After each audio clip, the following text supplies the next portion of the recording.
কোনোদিন আপনারা বিচার করতে পারবেন না, স্টাম্প নিয়ে আসেন লেখা দেই। কই সরকারের কারো কি এত ক্ষমতা নাই এই চ্যালেঞ্জটা গ্রহণ করবে? আমাদের মন্ত্রীরা কোথায়? আমাদের স্বরাষ্ট্রমন্ত্রী কোথায়? তিনি এই চ্যালেঞ্জটা গ্রহণ করুক, দেখা দেখ, আমাদেরকে দেখা দেখ যে আমরা বিচার করতে পারি। একটা রাষ্ট্র কি এতটা দুর্বল যে একটা রামিসার বাবার চ্যালেঞ্জ দিতে পারে না? বাংলাদেশ একটা মগের মূল্যকে পরিণত হয়েছে এবং এটা অপরাধীদের একটা ডেরায় পরিণত হয়েছে। আপনাদেরকে যদি আরো জরিপ দেখাই, যে দেখেন গত জানুয়ারি এবং ফেব্রুয়ারি 2 মাসে এরকম ঘটনা ঘটেছে 85টি। পৃথিবীর কোনো সভ্য দেশে এটা হওয়া সম্ভব বলে আপনারা মনে করেন? রাষ্ট্রীয়ভাবে আমরা বর্তমানে কোথায় পৌঁছে গেছি, কোন অবস্থায় পৌঁছে গেছি একবার খালি চিন্তা করেন। গতকালকে রামিসার বাবা সরকারকে, রাষ্ট্রকে একটা চ্যালেঞ্জ দিয়েছে যে আপনারা বিচার করতে পারবেন না, স্টাম্প নিয়ে আসেন, আমি লেখা দেই। এই ঘটনার বিচার হবে না। 2-4 দিন কথা হবে, 15 দিন পর নতুন ইস্যু আসবে, আপনারা ভুলে যাবেন। এটা অত্যন্ত বাস্তব, তার সাথে আমি একমত। কেন বলবে না? কেন বলবে না? আপনাদেরকে আমি বলি যে দেখেন গতকালকে একটা ঠিক এমনই ঘটনার একটা শিশু বাচ্চাকে নির্যাতন করে মেরে ফেলা হয়েছে 10 বছরের চট্টগ্রামে। সে বাচ্চাটার নাম কি? টিটন। টিটন নামে একটি বাচ্চাকে আজকে থেকে 10 বছর আগে করা হয়েছিল।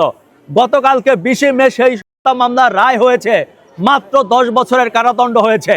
আমাদের দেশের আইনজীবীরা একটি 302 ধারার মামলাকে পরিবর্তন করে 304 ধারা করেছে। কিভাবে? 302 ধারা হচ্ছে সরাসরি, 304 ধারা হচ্ছে যে অনির্ধারিতভাবে কিংবা অসতর্কতার সাথে এই হয়েছে। আমাদের আইনজীবীরা যদি এই কাজগুলো করে তাহলে এই দেশে বিচার কিভাবে হবে? সরকারকে বলবো যে 2-1টাকে ঝুলায় দেন। আপনি পৃথিবীর উন্নত দেশগুলোর দিকে তাকান, পৃথিবীর আরব দেশগুলোর দিকে তাকান, সৌদি আরব, কাতার, কুয়েত, বাহরাইন, তারা কি করছে?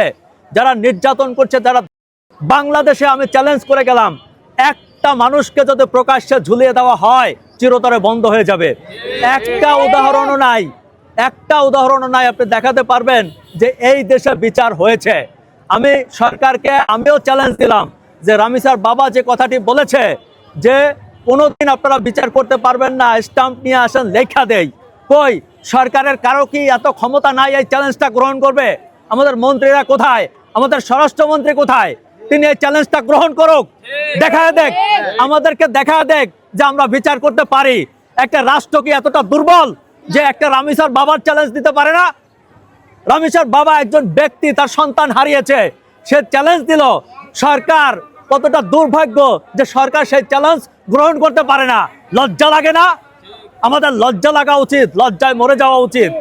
আমি সরকারকে অনুরোধ করব, এই চ্যালেঞ্জটা নিন। আপনারা জানেন যে সোশ্যাল মিডিয়াতে এখন দাবি উঠেছে, আমি সেই দাবিটার সাথে একাত্মতা প্রকাশ করে আপনাদেরকে, সারা বাংলাদেশের মানুষকে, সকল পিতাদেরকে বলি এই দাবির সাথে একাত্ম প্রকাশ করেন।